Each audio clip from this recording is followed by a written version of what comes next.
nyaya iyi yemunhu makati yapa isu nyataita saisu kuti mira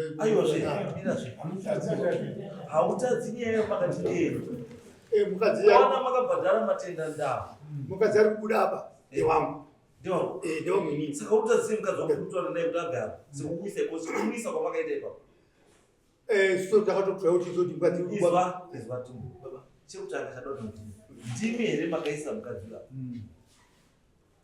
mukadzi uyo wakatoburirwa wakatotakura asi kuti isu ndisi kuti mukadzi ngo aiwa no usanyepera ungwara patimu kuti mukadzi ari kubuda apo saka ngewe saka tisu ndati ndimi here makaisa mukadzi apa hongu kana kwete because chinobva chazokusumudzai chekuenda kotsvaga ne350 yekubhadhara chinhu chamusingazivi unenge wakunyepera darine mambo wakaurayiwa Charisi akanditora akatora mukadzi wake wechipiri akati mabheni wendarora ndikati ewo akauya iti Tresiwe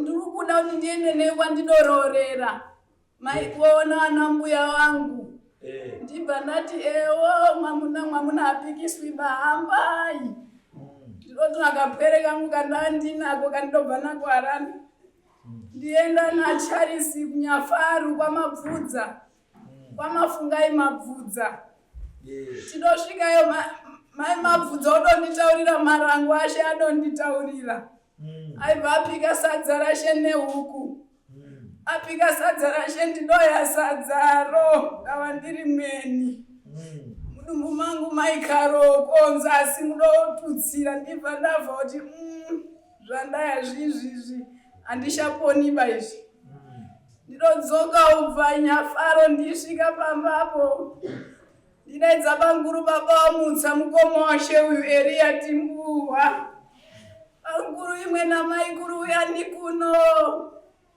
waibva wati ngatisangane pagwanzi patisanganapo nditi banguru imwe unoona zvinondiita Charisi wanuyu anonditora baba pano kwenda nani kumba kwehure rashe zvino zvatino yako handishaponi baba nguru imwe wibva kwai unoenderenyi unodini kuramba iwe ndinoti banguru imwe Charisi handikwanisi kumupikisaba handiti mungoona ngondisiya ndiri pano enda Kremondi nezviro zvangu ndarima aiuya aitora nehure rashe aikitengesa ndisara ndiipotsenga newapwere ndinobara wapwere 7 ine ndibvapo banguru iti uchapona kaniwe ndikati handishaponiba kuenda Kremondi kuna Charisi asi handishadzokeri ndiri mupenyu paini banguru namaikuru wadotaka upopota waiti uchapona unoenderenyiwo udonyanyopupwa ndiyati Charisi handimukwanisiba tabvapo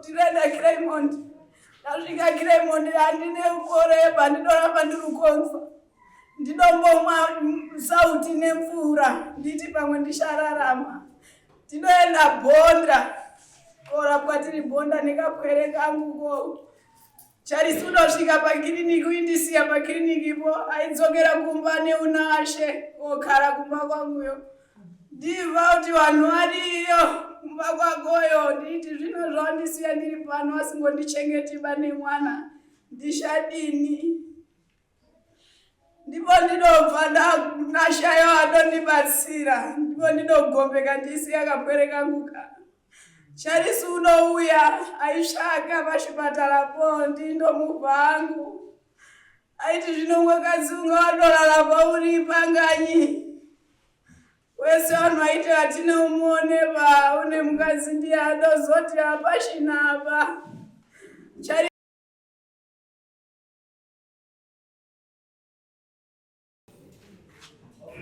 Yambere chikatipe brief kunyanya ningeka baba.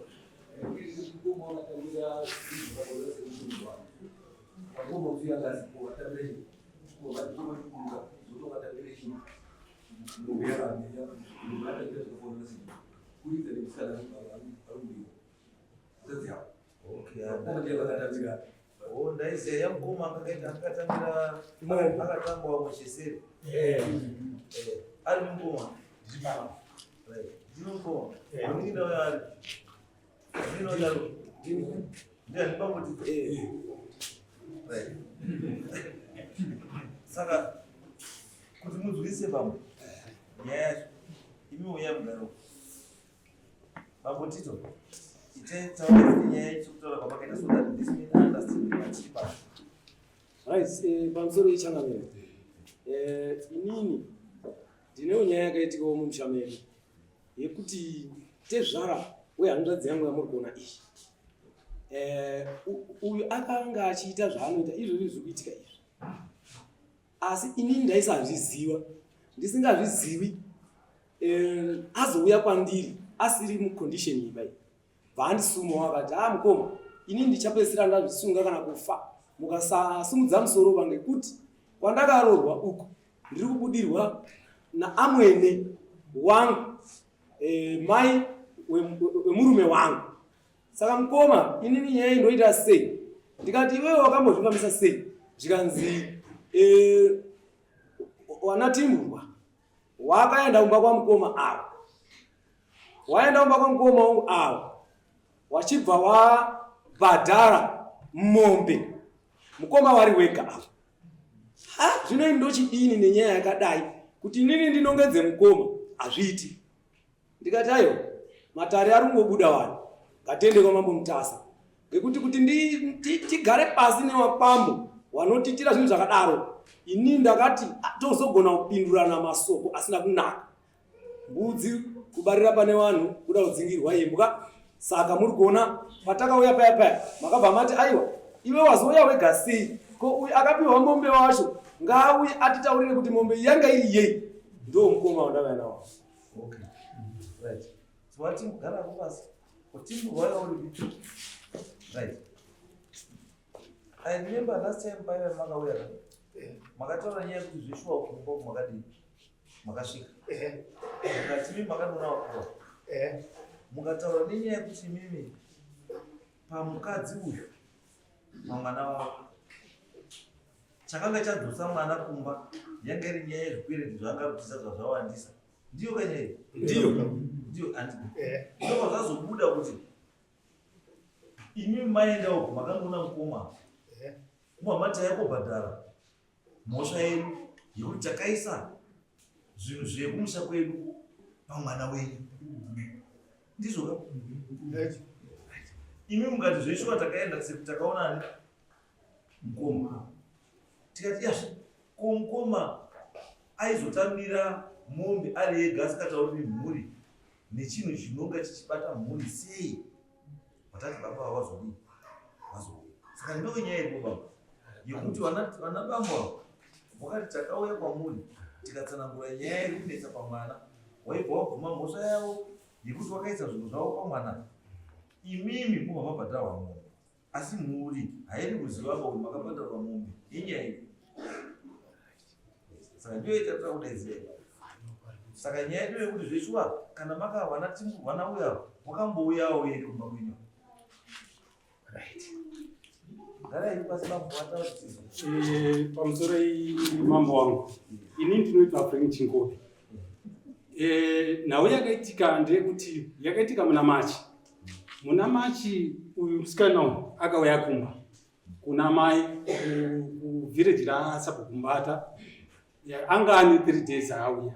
Saka inini ndakazodaidzwa namai zvikazi shamari uya uone zviri kuita mwana kunoku shuwa ndakadzika inini ndiri kuward 2 kuchipoti ndo kwandinogara. Ndakaenda ndichibva ndatora musikana uyu ndobva ndauya naye kumba kwangu. Ndauya naye kumba kwangu anga zvazvingonetsa anga asina rugare aitobudirwa. Saka abudirwa kudaro inini ndakataura nemudzimu wangu wari apa ndikati ko iwewe umbori ani pamwana wangu zvikanzi inini ndinodzi Tracy Nyamufinama. Ndikati zvakamboita sei kuti uye pamwana apa zvikanzi inini at first ndakabuda pane mukunda wangu wekwatimbuhwa asi vanatimbuhwa hawana kuzvitambira mwana uyu haana chaakataura asi ndakazoona kuti zviri nani kuti ndipotere pamurora, ndo pandakapotera Mashore. Saka zvadaro vana Timbo wavo vakaenda koripa kwa Nyamfinama. Zvikanzi saka kuti unyatse kuziva rakazara munhu akaenda neni kuNyafaro kwamabvudza ndiCharisi. Ndikati Charisi handimuzivi.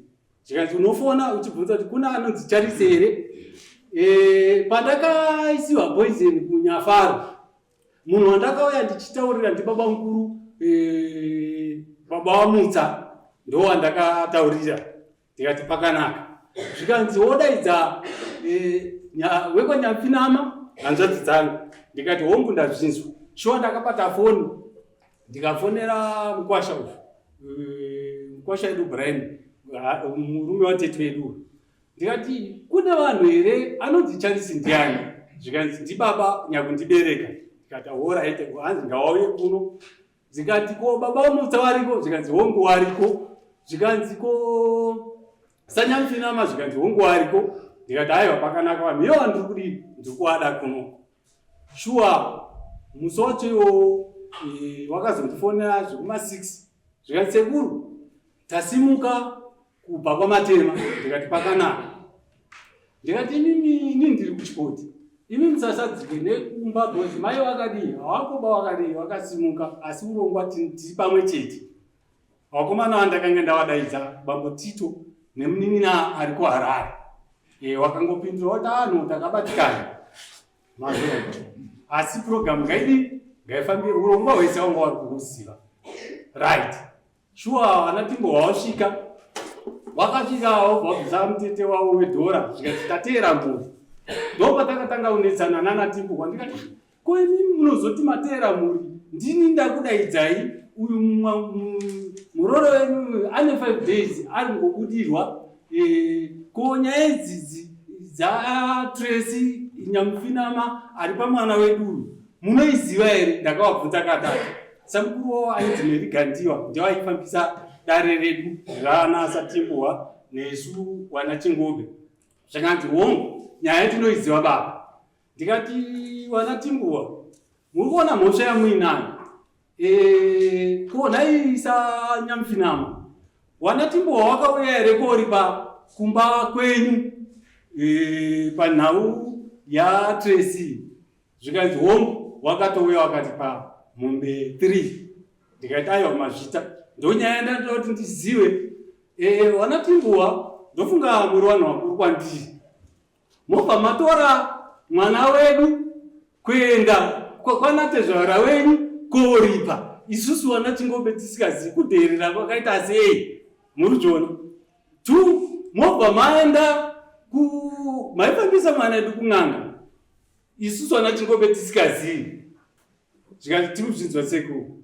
Ndikati point number 3, makabvisa mwana wedu kuinyanga mukamurongedzesa akauya Mamutare. Akagara Mamutare, mai wanga waenda kunhamo kuMalawi, asi hamuna mbotitaura, asi musha wedu munouziva. Zvikanzi shuwa sekuru kukanganisa. Right. Ndikati aiwa kukanganisa kwenyu hatingambokanganisizve nemuromo. Ndikati wana Timbo wapa mhosva dzenyu, muruziva here kuti mune mhosva dzekufamba nemwana wedu? Up to now hamuna kutizivisa kuti mwana wedu ndo zvaari kudii, zvaari kuita.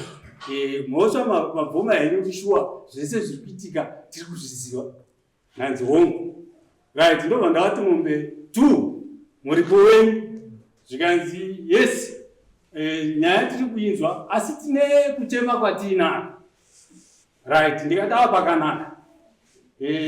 Chema itidzi wobva wazochita pamombe 2 zadi dzawanda. Ndobva ndavati alright, since takarorerana hatisi kukana, chibvisai mombe 1. Zvikanzi yes tadiita zvinzwa. Pamombe 1 ipapo wobva wachita sekuru ngatitaurirane iri mari. Ndikati mombe 500. Zvikanzi 500 manyanya. Right. Zvikanzi alright, takazowirirana 350. Pa 350 wakabva wabvisa $100 ndo yawakasiya. Zvikanzi imwe yasara iyi tozodzoka topedzisa after 2 weeks. Ndikati hongu ndadii ndazvinzwa. 2 weeks dziya dzakapera. NaSatimbu hatina kudii hatina kuwaona. Rasondo rechitatu ndindakazowafonera kuti ko imimi maakupi maakutanga kuita kana ungofona kana kuti ndopawakazochitifonera ndikutobva kubasa.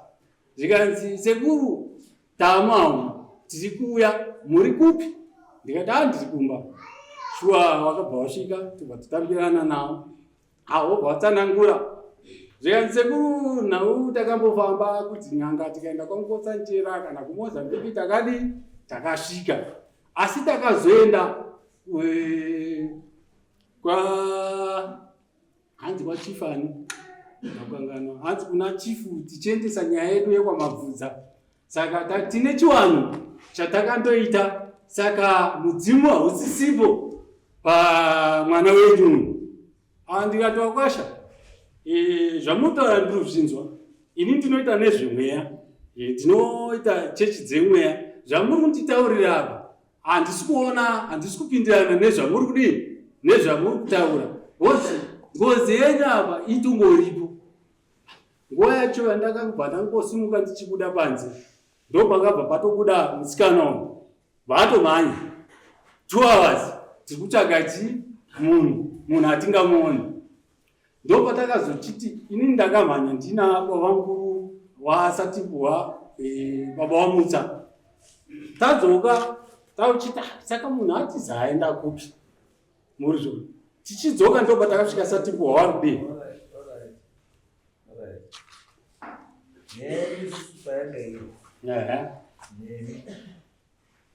Yanga kuti makaripisa munhu mhuri yenyu isingapinda. Wakakupa $100 makadini $100. Kechipiri wakati dzamuda muhamwa dzakuya. Makandomira futi mimi nemukadzi wenyu kuti mutambire futi mari yayo on behalf of the family. Mapedza muhamai yafuti on behalf of the family. Ndizvo? Kwete.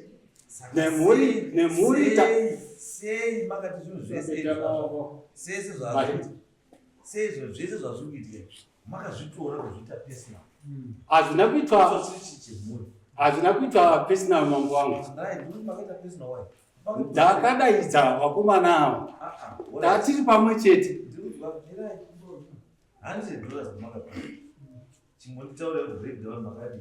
Alright, breakdown.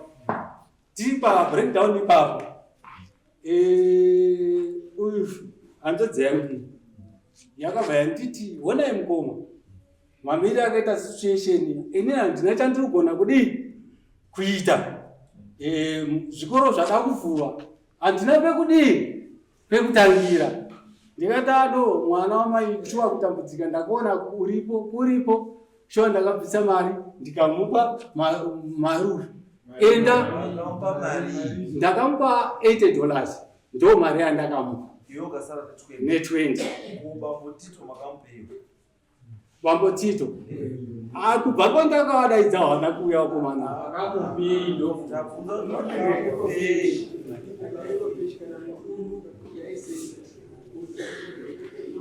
Handina chandakamupa. Saka nyaya ingode kuti iwewe nehanzvadzi muri 2 ndinotamba bhora rese muchibudisa vamwanhu vese vemhuri mukati menyaya, asi chinhu chiri chemhuri. Because nyaya yakauya pandekubvisai vanaTimbu vabvisai zvinhu zvavo handizobvisai chinhu zvenyu zviri apa muise kusha kwenyu hanzvadzi yedu. Patine murya mari but hanzvadzi yezvikona mari muri kudya asi hanzvadzi chiri kuchinja hapana. Alright, pauya kechipiri wakabvisa mari wakauya wabvisa 250. 250 mari iyoyo mai wangu wasipo. Mari iyoyo ndakazobvisazve futi mari ndikapa kuti abatsirikane kubva pasara 150. Iwe wakatora 100. Ayo, ndakamba 100. Baba basara 150. Wawadina 150 iyo ndo vandachengeta. Ndofuka mukomana ari kuharai kuti akatongomutaurira kuti wakomana. wauya nayo katipe. Handina kuuya nemari. Iriyo iri kuboka. Ya, pari zvinezvi handiri kunyepa mamba wangu kuti mari iripo. Saka uita mari ngeapo wakasenzesa. Dai yanga iri mhuri, iyo dai iri. But the fact yekuti wakutosenza iwe kuti wakutoziva kupa neyokusapa. It means mari ngeapo. Haisi mhuri. Saka zvazvinotaura manje, zvinotaura kuti problem ndeyako iwe. Haisi mhuri. Wakushandisa sisi kuti uye ucheke chimwe. Because dai wanga munhu anofungwa dzekusenza zvakanaka. Unofanira kuona kuti hadzadzi kutambudzira. Ende yamonda nembiya hadzadzi yacho kutambudzira. Sisi kuonawo kuti ndiri kushandiswa. Ndiwo kubidzika nemweya usiri wako. Ndiwo kutambudzira. Ngozi nhasi taita 150 yako 8. Makwana nhasi taita 150 yako 150. Saka ratogemuka rekudi wewe. Kakadhirisha. Kakadhiri kekuti hadzadzi kuenda nabhudziwa kuyawo mari yako. Dambudziko harina kupera. Dambudziko harina kupera. Saka iwo kumawoko uchapera sei? Wanatimbo wakati nyaya patakapedzisira wakati taakuenda kugadzisa kuti zvinhu zviri apa zvipi apa. Aiwa, zvinhu zviripo zvakanasa. Timbo simuka timbo. Nyaya iyi yemunhu makati yapapi? Isu nyaya taitadza isu kuti tumira. Aiwa zvemira hautadzi nyaya yemakati ndeyero. Mukadzi wana makabhadhara matenda ndavo. Mukadzi ari kubuda apa ndewangu. Ndewangu inini. Saka utadzi mukadzi wangu kutaura naye kuti agara. Sikukuisa kosi kumisa kwamakaita ipapo. So takatokura kuti zoti mukadzi izva timbo. Baba, chekutanga chadoti ndimi here makaisa mukadzi wako. Mukadzi uyu wakatoburirwa wakatotakura asi kuti isu ndisi kuti mukadzi wangu. Aiwa. No. Usanyepera ungwara patino. Usongwara. Kuti mukadzi ari kubuda kubva saka ngewe saka tisu ndati ndimi here makaisa mukadzi apa. Hongu kana kwete. Because chinobva chazokusumudzai chekuenda kotsvaga ne350 yekubhadhara chinhu chamusingazivi. Unenge wakunyepera darine. Mambo. Wakaurayiwa. Sharisi akanditora. Akatora mukadzi wake wechipiri. Akati mabheniwe ndarora. Ndikati wo. Akauya iti Tresiwe. Ndiri kuda kuti ndiende newe kwandidororera. Maikuona ana mbuya wangu. Ndibva ndati mwamuna apikiswi bahambai. Ndinoti akapere kangu kandandinako kandobva nako Harare. Ndienda naCharisi kunyafaru kwamabvudza. Kwamafungai mabvudza. Tidosvikayo mai mabvudza odonditaurira marango ashe adonditaurira. Aibva apika sadza rashe nehuku. Apika sadza rashe ndidoya sadzaro ndava ndiri mweni. Mudumbu mangu maikaroko nzasi mudotutsira ndibva ndabva kuti zvandaya zvizvizvi handishaponiba izvi. Ndinodzoka ubva Nyafaro ndisvika pambapo. Ndidaidza banguru baba wamutsa mukoma washe uyu Eria Timbuwa. Banguru imwe namaikuru uya ndikuno. Waibva wati ngatisangane pagwanzi patisanganapo. Iti banguru imwe unoona ndonita Charisi wanuyu. Anonditora baba pano kwenda nani kumba kweurerashe. Zvino zvatido yako handishaponi banguru imwe. Wibva kwai unoenderenyi unodini kuramba iwe. Ndinoti banguru imwe Charisi handikwanisi kumupikisa ba. Anditi mungoona angondisiya ndiri pano enda Clement nezviro zvangu ndarima. Aiuya aitora nehure rasho aikitengesa ndisara ndiipotsenga nevapwere. Ndinobara vapwere 7 ine. Ndibvapo banguru iti uchapona kaniwe, ndikati handishaponiba kuenda Clement kuna Charles asi handishadzokeri ndiri mupenyu paini. Banguru namaikuru vadotanga upopota vaiti uchapona unoendere nyiwe udonyanya upupwa. Ndikati Charles handimukwanisiba. Tabvapo tinoenda Clement. Tasvika Clement handine ukoreba ndidoramba ndirukonzwa. Ndidombomwa sauti nemvura nditi pamwe ndichararama. Tinoenda Bhonda. Korapwa tiri Bhonda nekapwere kangu ko. Charles unosvika pakiriniki uindisiya pakirinikipo aidzokera kumba neunashe kokara kumba kwanguyo. Ndibva kuti vanhu variyo kumba kwakoyo. Nditi zvino zvandisiya ndiri pano asingondichengetiba nemwana ndichadini. Ndipo ndinobva ndashayo adondibatsira. Ndipo ndinogombeka ndisiya kapwere kangu ka. Charles unouya aisvaka pachipatarapo ndindomubva hangu. Aiti zvino mwakadzi unga wadorara pauri panganyi. Wese vanhu vaiti hatina umuoneba une mukadzi ndiye adozoti hapashina apa. Charles unogadzira mapepa ashe ainditora kubva Bhonda nehure rashe. Wamai wangu wasipo bandiri ndega. Vanhu vadomira wababa wangu nevamai vangu vadomira kumbayo kwamatemayo. Ndandinoaka kichini yangu yandidoakiwa ndiye Charles ndino vanhu vadokaramo. Waiona Turesiwe uripi ndiona Sizongo airirene. Turesiwe uripi mwanasu ndiye ndisisimwe. Ndipo ndiri panapa uya ni mutoro mwana ururira Betra wangu uyu. Ndinosise hane kuya bandinoto handi Charles nemukadzi washe Miriam mabvudza wainditora.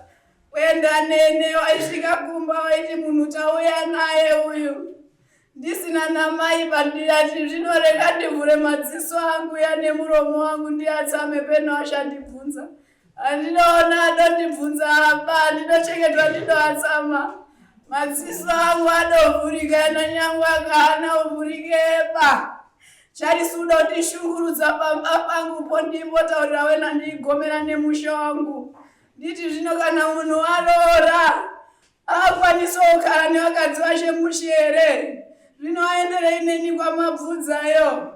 Zvino pandinouya ndinouya nekapwere kangu kubva Harare. Nditi Charles iwe tarisawo mwanayu kapwereka ndinogara pakapwereka. Tarisawo mwanayu Charles auriona mwana arutambudzika here. Wapwera wadobawa ndimainini wakoyu ndiwo wana wega here tarisawo wanguyu. Mukake hane uya mwaba mwana wanguyu. Zvino mutarisewo. Charles unotaura zvidonda ndimubva hangu ndakanyara. Ndipo adodaidza karora akaka mukadzi kamudhara. Ndikati zvinodai ndiripo kamwana akakandirukana napo zveni. Ndinorega ndikarowo ipapa. Ndinourawa ndau imwe. Adondipezetsa mwamuna iwe ndanenyenyafaro. Wourawa ndinourawa ine. Ndinokarawo pamwana pa ndikati zvinodai ndiripo ndandirumupakiza angu zvaikara nazo mushundu mashemu. Zvinorega ndikarewopo. Charles unondipezetsa ine adoenda nenenyafaro. Chizwa ngatiwirirane. Iwewe haucharambi uchigara ivo pavo. Iwewe tsvakazve kwatimburwa kwaunoenda kugara ivo kusiyane nemune uyu nemutumbi iwowo. Vana Charles waruziva zvaurundiita, waruzviziva kwamabvudzayo. Ndinoti Charles wedaidza mainini unditaure naye. Uri munyepera ngenyi nyaya dzidziyo, uri kutaura naye uimunyepera ngenyi. Adoya maininiyo ndikati mainini imwe munondipezesa namai wanu imwe. Kunyarara ndupusa apa ndatine makore mangani ndapfa ine. Ndatine makore adowanda mazichi ndi2 nemasere ndapfa ine. Zvino nditi Charles yataurira mainini hana utongomutaura adotora ngomukotsa. Enoti adomukotsepi maininiyo ndiye ndiruda nditaure naye. Nditi mainini imwe mudondipezetsere nyina mai wanu. Mudondipezetsa ngenyi. Zvinodotora mukadzi wakaiwa nyamusindiri urara nekapwere. Urara pamwepo nemwana iye mainini wachoyo akoshenyi. Akoshenyi mire mumabvudza akoshenyi. Alright. Ndikuzwa. Asi ndationa. Handingori kuona kuti wakutambudza. Mumwiri wakatakura wakakutakura. Wakutambudza. Ndoda kuti wewe enda patimurwa uko. Tsvaga paunogara patimurwa, tsvaga paunogara. Wane zvawanondiita ikumbira nechenzi dzawo zindi mwaya zindi titaura chokwadi chitaura chokwadi. Zvino ndakakotaura chokwadi handichakwanisi kudzokereba ndinogara pano. Ndinogara pano. Washaziva zvawashaita nabambo washeyo natezvara washeyo washaziva zvawashaita. Ndinogara naye murora iyoyo. Ndinogara naye kusvika ndamupezesa Charisi asingotauri chokwadi. Ndinotaurira sekuru imwe upiwa ng'ombe. Mombe zanu muri uchajaji Charisi ngaachajega. Charisi unochajega mombe zashe. Aitaura ega ndinobvisa mombe 3 ndifamba netsoka zangu izi kuperekeza mombe zomutanga. Tisvika mutangamo nditi dzosera ndi Charisi. Charisi uruti ndirundoito hangu asina ndizviziba. Mainini waru mukoserenyi ngauye tipezerani. Mainini uripiwo. Uri mukoserenyi. Mainini uri harari. Charisi wacho ndo. Ndimi Charisi. Saka Charisi semusukuyani mainini. Wana wacho kati mwana yule adzokeri kwa matema. Ayo, izwaika baba. Imimi ndimi makauraisa mukadzi. Imimi bambo Charisi. Ndimi makauraisa mukadzi. Asi chamakauraisa mukadzi inyaya yemukadzi ari kuwanda. Ndo chakati muraisi mukadzi. Saka munotaza sei kuti mimi nyaya dzenyu mude pachena mubatsirike zvakanaka. Ko muri kutsitika munosvike pine kutsitika. Hamuna pamunosvika ndizvo. Tifambirai pamwe chete mukadzi dzenyaya iyi wandokwati tidzirai nyaya iyi. Ipenyu zvamunoita zvokufera muchiopana tumumbira natezvara wauri kutenga. Hazvo zvinobatsira mwana bo. Ingozi ida kuripwa. Hakuna umwe mushonga. Wakauraya Charisi, you know it, wakauraya. Gadzirisa mhosva dzako. Usahwande. Chokwadi unochiziva. Siyana nezvauri kuita kuseri. Uri kutsitikireiko mukadzi waunoziva kuti ndiwakauraisa? Uri kutora nhama yako iyoyo mhosva yako kunoipa wangu. Kuti wamwe vanhu watambudzika. Tarisa uone mhuri. Wane hondo naye mhuri yauri kuita zvauri kuita. Zvako zvomakapana mombe nemukomana uyu ndezvenyu zvekubhawa izvo. Tengana muri tsuku. Handizvo zvinopedza ngozi pai. Nyaya yako iri pakuti ripa ngozi yako. Noti zvokuda kutransfeya ngozi bhomba mako kuendesa uko. Sei? Daidzani baba Musa. Ndinomutaura baba Musa pandinobva. Bangura handicharara mimba ine. Handicharara mimba. Baba Musa uri ndipi? Baba Musa uyaya. Ndinomutaura bangura iti ungorara masi unokugoemerenyi. Nditi Charisi muziva ngoti anaiza uri. Runogomerawo musha dzemukadzi mukuru ini.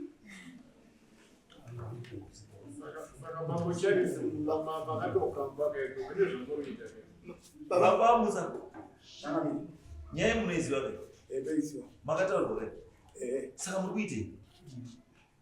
Zvamakataurirwa ndimi kuziva kuti mimi baba Musa ndimi makataurirwa nyaya yese zvakaitika munoziva. Saka muri kuitei semhuri yepatimurwa? Pane zvamunoita kuti munoshupisa chii?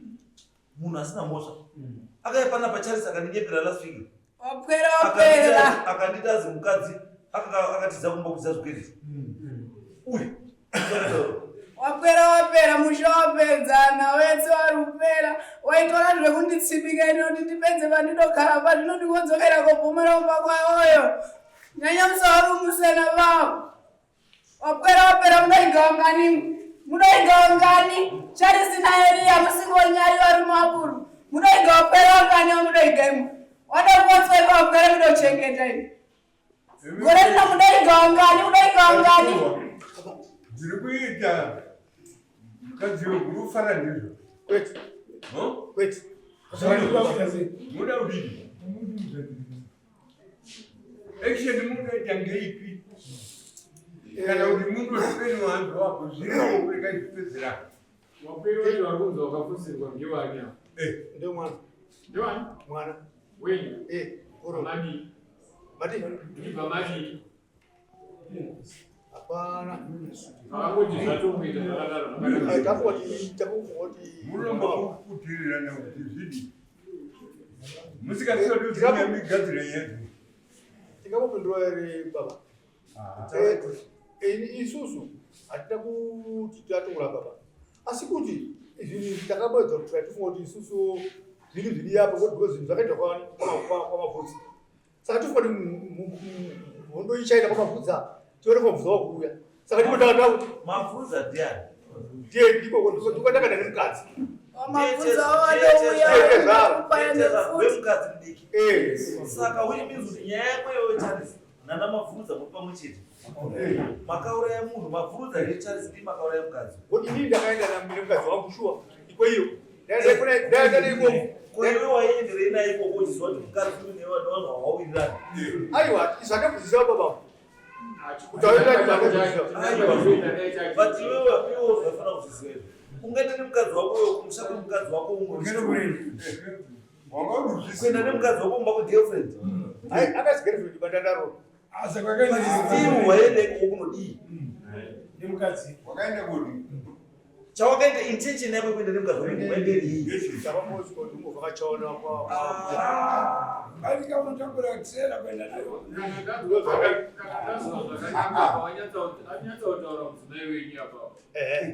kuti imini mamuri nechinangwa chamakasungirira naye kuenda naye iko ende chatobuda ibaba pandechekuti imimi wacho imimi maenda naye ikoko arwara hamuna zvamakaita mukadzi wenyu arwara imimi maenda kupondo hamuna kuzomboenda kotera kuti komaira kuti mudzimai zvaarwara tomubatsira sei makabva maenda koga makati zvinhu zvedu zvaitwa pamusoro ini ndakaenda naye senhasi mangwanani ndobva basa ndobasa ndichienda naye inini nakusei asiogonda handina kusunga ndakasara ndikagonda naye tiriwai kusvikana 4 vatazosisiya kuti vabuda bhedhi vatasunga tikati mai ndakuenda kupi kuwamatema ndokutsvake musikana akugara nemwana baba saka ndipenda kasuka ipapapo kubva ndaenda kuwamatema nemota vatasvika kumatema kutsvaka mwana vada mushaya vatadzokera mangwana makusei vatasumuka ndauya kugonda ndaro kuenda kuti basa futi vatasunga tikasvika kugonda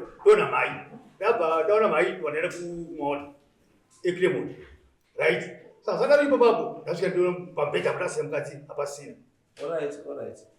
Nai Anzani. Tracy, Esther. Iwe ungachii chaunoda chiitwe izvozvo?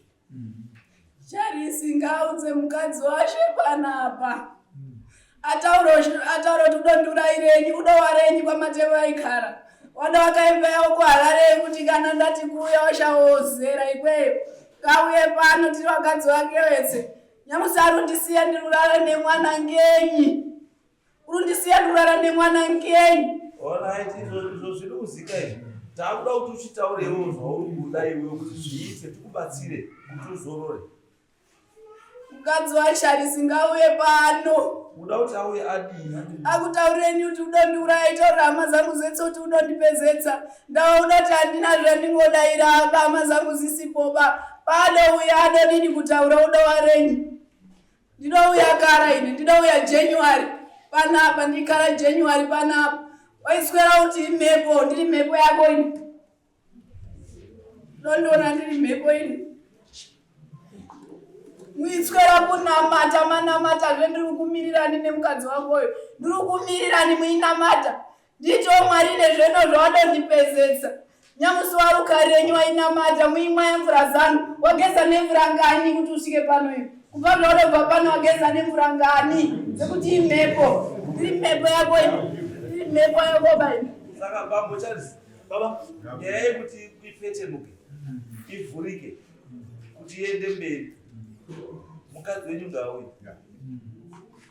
Mukadzi wenyu ngaauye. Uyu ataure zviri pamwoyo pake. Mutaure so that kuite way forward. Nyaya mberi. Because nyaya ikaramba yakadai haivhuriki. Ngaauye uyu ataure zvada kutaura. Muri pana.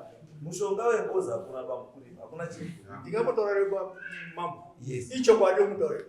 Inini mukadzi achinopa panapa. Pakati ndiri kuenda kundoona madzibaba vangu kuti yawe ndidini ndikudio zikubuda kumba kwa matemo saka mukadzi aenda wasvika kwa iyi vatu vake bichu tivatira mukadzi wangu zvikadzaiwa mukadzi wachaenda kumatemo Mukadzi kubika. iye uyu ndakatira mukuru uyu munina uyu aiwa iwo kutera iye arwara kare mukadzi wangu ari kumatemo muniki wacho ndakatere iyo ari kunawabereki wake munatera mukadzi iye uchiri mese nditoende kweyo nditotetse saka seuri kutadza kuya naye ipo ndizochaguma chamudaurira munhu zvakaitiripo kugira kuti ndaende ikuku ndatira mukadzi wangu kuti because vachaka yareba asi vangaenda ati ndinoda kudini ndoda kotora wabereki after ataende ikuku wachibva azondoanasvika kuti wabereki wacho aiwa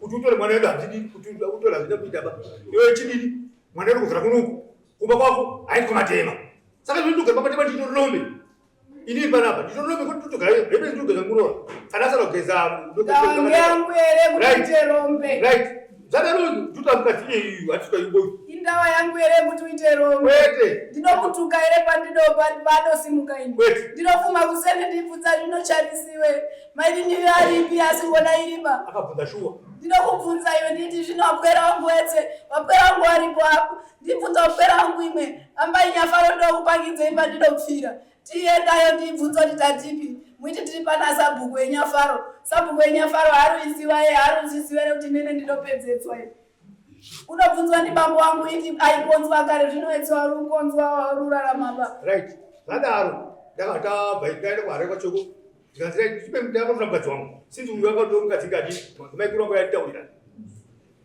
maininongo yatitaurira zvaudwa izvi saka ndasvike kuku kabai mai zvikanzi mukadzi mutetero aendi kwamatema saka izvozvo ndikuenda kuharare kumba kwangu inini ndoone mukadzi asi utongo uripo ngasiku aiwa izwai baba ndikuti isusu zvatakuita kasa tikubatsirei nyaya iyi simba tinaro rekuti auye kana asikadi kuuya simba rekuti auye tinaro rekuti auye saka zvandikutaura ini kuti akutoenda sichati endai mutaura nanatezvara iwavo wauye nemwana wavo tiite sabisi nemi kana avari kutadza kuuya naye tichati mapurisa aite zvokuuya naye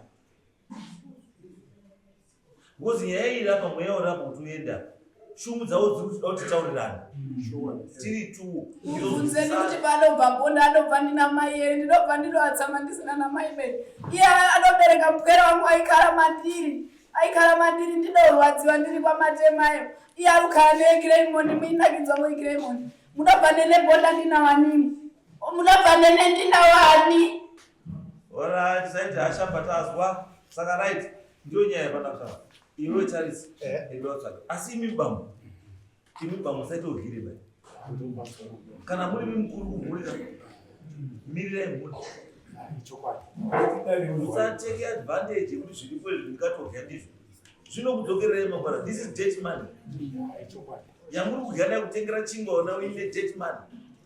Munhu ari kutambudzika kudai so imototora mari yacho kudya ipapo kana uchidaidzawo mwana no uyai tikuonesane vachinga uya mirai baba avo vanhu vakuzvazowe kunokwa zvazowe kunokwa kuratidza kuti nemi imimi hamusi kuwirirana dai mamuri kuwirirana bambo nevangu wenyu avo avambe vasina kuya kuba munoda mauya chimwani zvino apa imi matoya mutomusaidwa natimbwa mutomusaidwa natimbwa kuzi makaya mari yanatimbwa saka mari yanatimbwa wakatidzosai mari yenu munoidzosa sei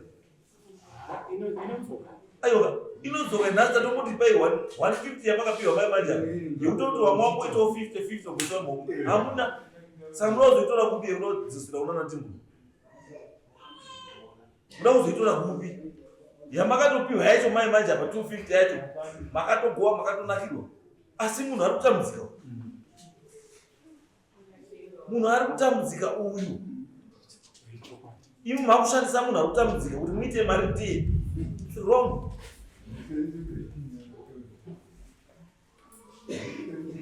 Tike sababu ende mugare pasi nechi bamboti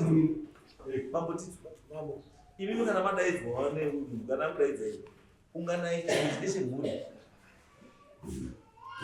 izvi zvatoitika zvakadii zvakatoitika uyu ngaadzosere mari yevanhu yakatora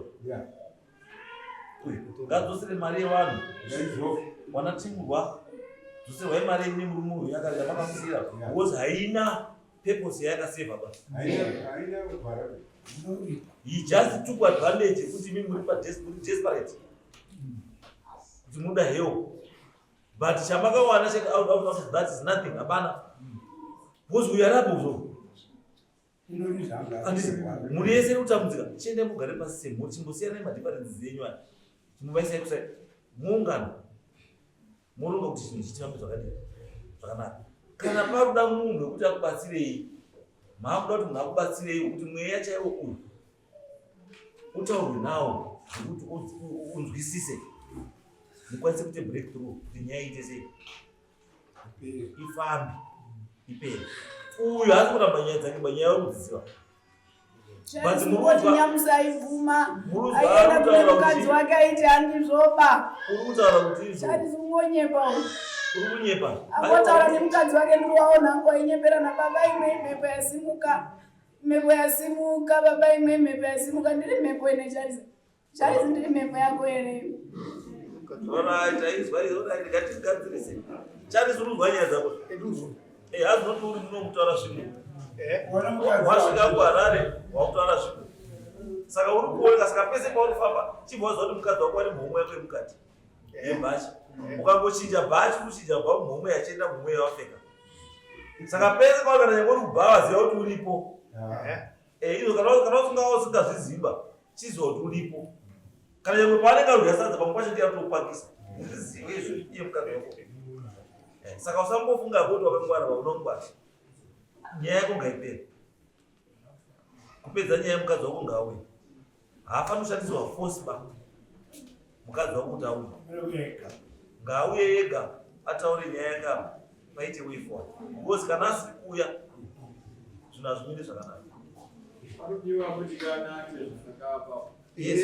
Kana ate zvana vese vana vabvunza kuti ngauye vanhu vakabereka iye iuya kutaura papa zvese arikutaura kana ate zvana vari kudiwa apapa mune mhosva yekutaura kuti uye munhu uchienda naye imimi kubva kuchipatara kuenda unoviga pasina mai imhosva yamunofanira kugara makaziva kuti iyo saka endai kunovataurira musunguwiwa wacho iwoyo vemauya nawo wese wakakwana musasiye wamwe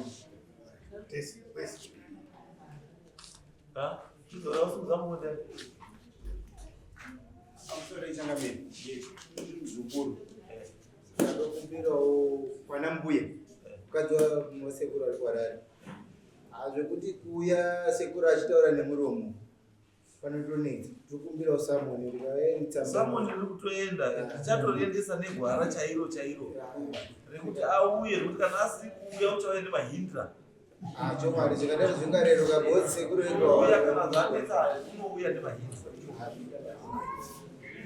because inyaya hakuna patinongoenda uyu chishuwo chake chainacho basi chisina kuita amhekuri nyaya yenyu muri kubvu nyaya yenyu muri kuiziva yes and the onus is on you kuti mupedze futi nyaya yenyu asi kana mapedza vanatezvara waripo wese wachakuchajai chaizvo sezvo makaita zvamakuita pamwana wao